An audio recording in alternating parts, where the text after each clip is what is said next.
A gente muda de assunto agora para falar de saúde, porque não importa a idade, mas a gente está sempre preocupada com os filhos, né? E com certeza a maioria das mamães ou papais já se perguntaram: meu filho não come, e agora? O que eu posso fazer? E para ajudar a responder essa dúvida, está ao vivo hoje aqui com a gente a pediatra Mariana Tesa. Tudo bem? Seja muito bem-vinda. Obrigada, Flávia. Tudo bem? Boa tarde. Essa é uma preocupação, né, doutora, independente da idade, porque a gente pensa nessa questão da alimentação ali com as crianças que estão começando a introduzir.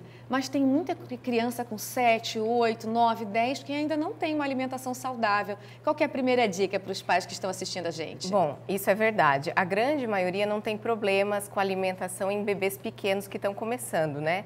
A maioria acontece com 3, 4, 2 anos de idade, que geralmente eles ficam muito seletivos. Então, isso acaba atrapalhando muito a relação da mãe com o filho.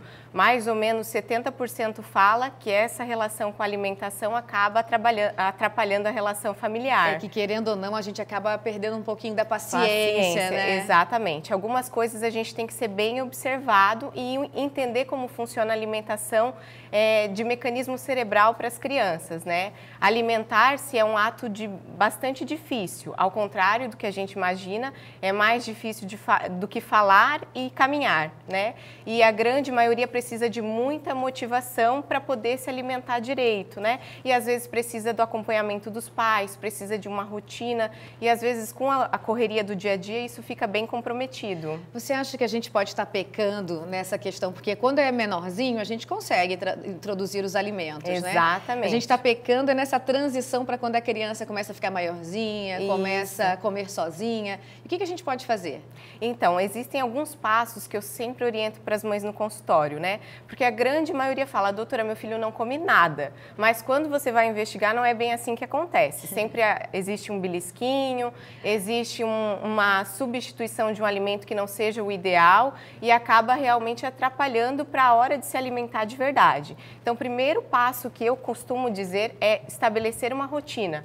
Observar a rotina da criança, que horas que ela acorda, que horas que ela vai para a escola, se esse tempo está sendo suficiente para ela sentir fome, ter tempo de se alimentar adequadamente, se vocês estão fazendo a refeição juntos, né, todo mundo junto, porque realmente para a criança é muito ruim comer sozinho.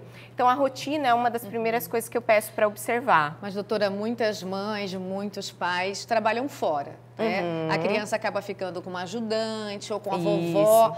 O que a gente pode fazer? A gente analisa a rotina? Analisa a rotina e pergunta para essas pessoas realmente como é que está indo o meu filho, que horário que você percebe que ele tem mais fome, em que momento você acha que a fome não está muito adequada ou que ele faz birra na hora de comer, né? E mais ou menos a gente pede para no mínimo 4 refeições por semana em família. Então isso não é uma coisa muito difícil porque a gente tem os finais de semana, a gente tem alguns momentos, a janta, exatamente, porque a criança se sente valorizada e inserida quando come junto com as outras pessoas da família. E a criança tem que comer a mesma coisa que a família está comendo. Exatamente. O que acontece? Além da rotina, eu peço para observar geralmente se está todo mundo comendo junto na mesa, né?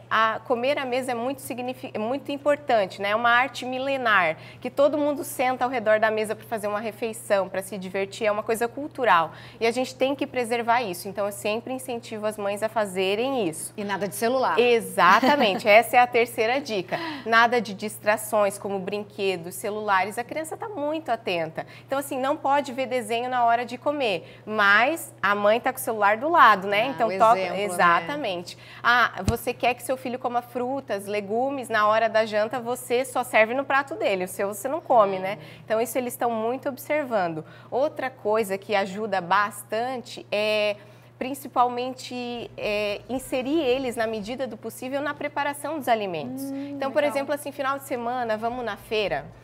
Que fruta você gosta, que fruta você sente o cheiro, que você gosta, que você quer levar para aprender a comer, né? Isso é muito legal, na medida do possível, né? Então, ajudar a preparar alguns alimentos, servir à mesa, isso é bem legal. Tem a participação do nosso público. Pode colocar o primeiro vídeo, produção.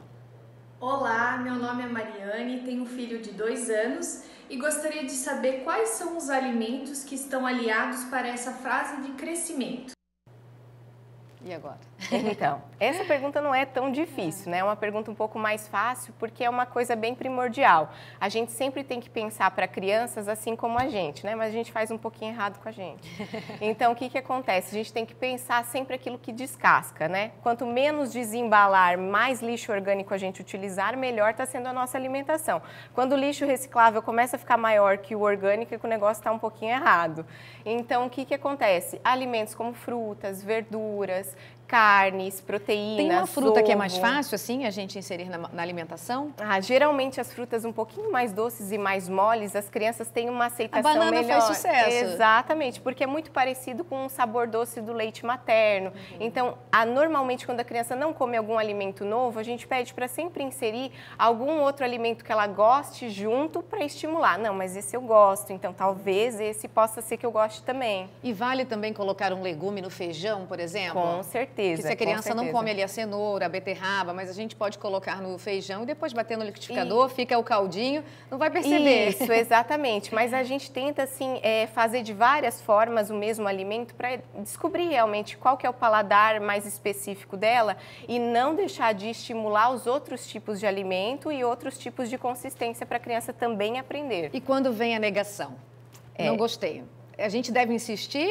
Assim, negociar? Normalmente, o que que acontece? A gente decide quando a criança vai comer e o que ela vai comer, na grande maioria das vezes. E a criança decide o quanto ela vai comer, porque o sistema de saciedade é dela. Mas, assim, normalmente, na rotina familiar, tem a hora do café da manhã, na hora do almoço, então você já tem preparado aquela alimentação específica. Então, você expõe a criança, normalmente ela tem uma negação de umas 7, 8 vezes até aprender a comer um alimento novo. Mas a então, gente deixa ali a criança sentada, olhando para o prato, isso, até comer alguma coisa. Na verdade, não deve prolongar muito a hora da refeição, mas com naturalidade, agora é a hora de comer arroz, feijão, carninha. Com naturalidade, deixa aquela vontade de dar um safanão de lado. Deixa de lado, você senta, come com ela, né? Explica que isso é importante para ela. Ela vai talvez mexer um pouquinho, dar umas 2 colheradas, vai dizer, não, eu não quero mais.